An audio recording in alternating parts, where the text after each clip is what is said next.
This is Ancient India and China, World History Standard 2. The Mauryan Empire, 322 to 185 BCE. It was founded by a guy named Chandragupta Maurya. He's important because he founded the empire.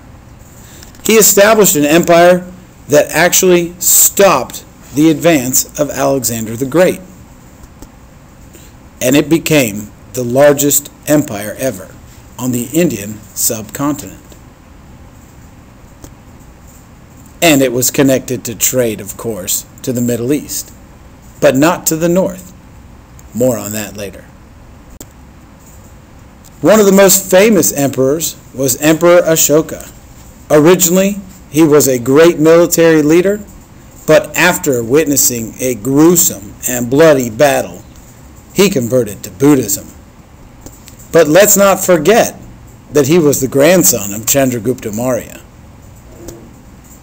And one of his big things that he did was he was religiously tolerant. That's right, whatever your religion was, you could practice it. After that empire was the Gupta Empire, known as the Golden Age of India. It was founded by Chandragupta, not to be confused with Chandragupta Maurya. This one was Chandra, last name Gupta, thus the Gupta Empire. It was a time of peace and prosperity. That's why we call it a golden age. It was a time when literature and art and all sorts of fancy stuff flourished. It was the last Hindu-ruled empire until the 20th century. That's right, it was the Gupta Empire, the Golden Age. No, not that kind of golden age. This kind of golden age. Math, science, literature. Thanks, you gave us 0. Have some pie. Now, let's not forget about Hinduism. It emerged in South Asia. It was a polytheistic religion, and it stressed things like karma and dharma. Karma is kind of like your spiritual thermometer, how well you fulfill your duties. Dharma, well, those are your duties, the things that you're supposed to do in your life. How well you fulfill your dharma impacts your karma. These teachings came from the sacred texts known as the Vedas or the Upanishads. And the 3 most important gods of this polytheistic religion, Brahma, Shiva, and Vishnu. Buddhism, on the other hand, actually grew out of Hinduism. It was founded by a wealthy prince named Siddhartha Gautama. He left on a journey to find out what was wrong in the world and how to fix it. At the end of this journey, he became enlightened, thus became known as the Buddha.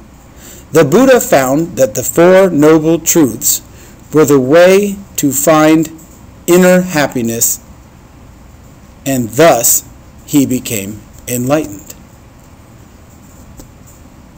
It was an attempt to improve Hinduism, and he felt that it was the right way for people to progress in life.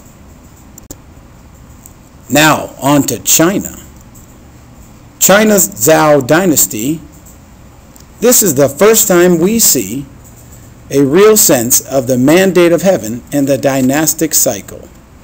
The mandate of heaven emphasizes that moral rulers will be blessed by peace and stability. And that's how we know they should be in power. If they should not be in power, there will be bad things like losses in wars and natural disasters. If that should happen, one dynasty will transfer out and a new dynasty will transfer in.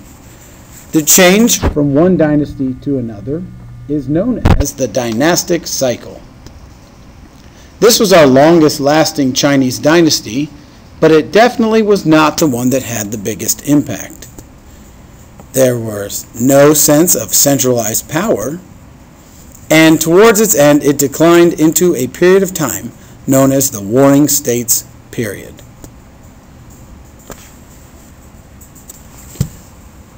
The Warring States period was a time of great turmoil in China. However, out of this craziness that is the Warring States period, we did see some good things emerge. Confucianism, which emphasized relationships, emerged in this time period and was written about in the Confucian writing known as the Analects. It emphasized the concept of a patriarchal family. A patriarchal family is one that is ruled by the father. Another dynasty that emerged was known as Taoism. D-A-O-I-S-M. D-A-O-I-S-M. It was founded by someone named Lao Tzu. He said that nature will create balance, and the best government is one that will allow nature to run its course. The third philosophy that emerged during the Warring States period was legalism, and it emphasized the importance of laws. People will react to rewards and punishments, and the easiest way to maintain power is through strict laws. When considering these three, it's apparent that one should emerge over the others. On the map, you can see the Qin dynasty. At this point, they were not a dynasty. They were just a family. But due to their military superiority, they were able to emerge as the next dominant dynasty of China. No, I know you were thinking with Taoism about the yin and the yang, but this is yin-yang twins. Sorry, different PowerPoint. So as the Qin dynasty emerged, we saw the Warring States period end.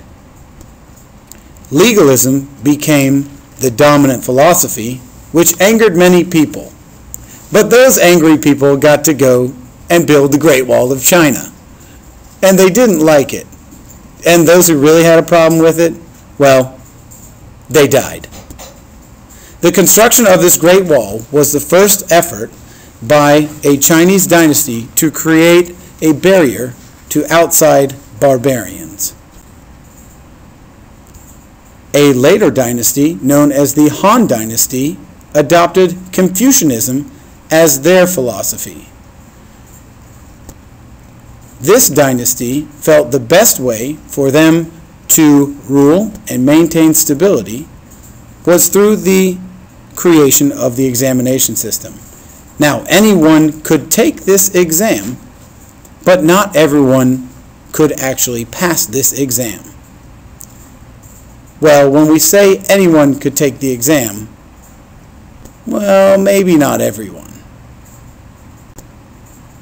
The last thing we need to consider in the Second World History Standard is India's barrier to the rest of the world. India was able to develop independent of other cultures because of the Himalaya Mountains, which lie to the north. This barrier allowed empires to rise and fall, and bells to ring throughout the land.